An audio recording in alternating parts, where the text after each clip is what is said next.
Hello again, Star Wars The Clone Wars action figure fans and collectors. This is another Star Wars The Clone Wars action figure review, and this time around I'm doing a review of Quinlan Voss.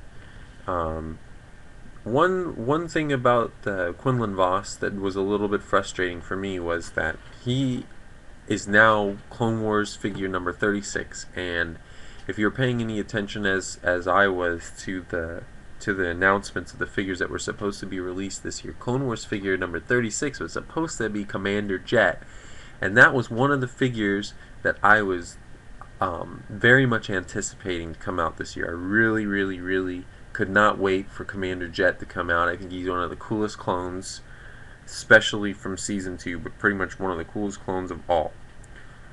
He's way up there on my list of clones that are must-haves, right along with Commander Wolf and a few others.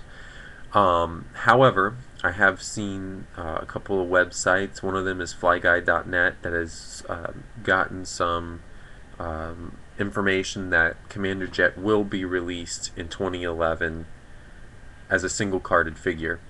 So there's, don't lose hope if you're a Commander Jet fan and you want his action figure. He is coming out apparently next year. So we just have to wait a little bit longer, I suppose.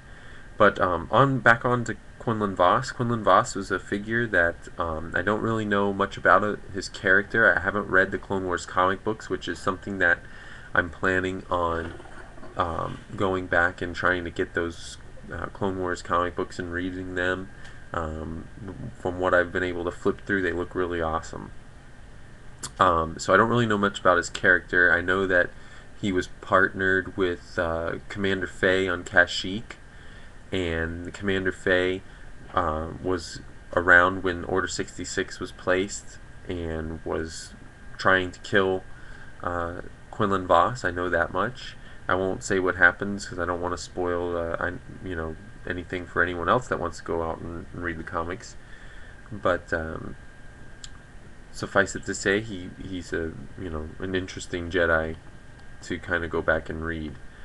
Maybe go on Wikipedia and read about him a little bit later. But anyhow, let's get on to the figure. It's a really awesome figure. The Clone Wars line just keeps getting better and better. Their articulation is getting better and better. Their sculpting is getting better and better.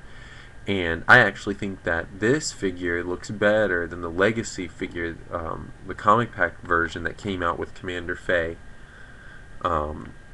A lot of people complain about these Clone Wars figures having, being too skinny or being too, bizarre. But I actually think a lot of the Clone Wars figures are better than the Legacy figures. I particularly like how their legs seem to be more in proportion to their body than Legacy figures. A lot of the Legacy figures, you can tell that the scale on their legs is really stunted and it's really too small. They're really short. But that's something that they're correcting as well. So let me get on to his articulation. He's got a ball jointed head, and its motion is hindered by his mane of dreadlocks. He's got this big long mane of dreadlocks that goes all the way around his head, and he almost it's hard for him. He can't look up. He can tilt his head down, he can tilt his head to the right, and of course he can look side to side, and that's pretty much it. So even though it is ball jointed, it acts almost more like a swivel, and a limited swivel at that. He's got ball hinged shoulders, ball hinged elbows.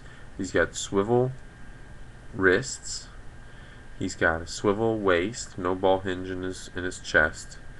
And one of the great things about this figure is he does have ball jointed ball jointed hips, so he can really get some awesome poses going on. He's got a ball jointed knee and a ball hinged knee and a ball hinged also swivel ankle. So a little bit kind of an interesting looking joint right there. It can kind of go side to side like this and then back and forth. Let's talk about his accessories. He comes with the lightsaber, and what's interesting about this lightsaber is that it has a very long handle, and I suppose they made the handle that long because he's supposed to be able to fit it into the front of his hoverboard that he also comes with here. There's a little clip right there by my finger. You can see why he would want to fit his lightsaber into that clip on the front of his hoverboard. I have no idea. I guess it's something that they did for the kids to make it kind of a cooler figure to play with. And also, what I find interesting is that his lightsaber looks a lot like Qui-Gon Jinn's lightsaber, in my opinion. It looks a lot like his. He does have a combination plastic and cloth kama, which obviously they made it cloth because he's got the ball jointed hip, so if you want him to do some poses, he would have to have more flexibility in his kama in order to do those poses. Now, what I think is one of the coolest things about this figure is his head sculpt. I'm going to try to get in there close. It's hard to see it, but his head sculpt is really very realistic almost. I mean, it does look animated. I don't know how well my camera is going to focus on it. Let me see, give it a minute.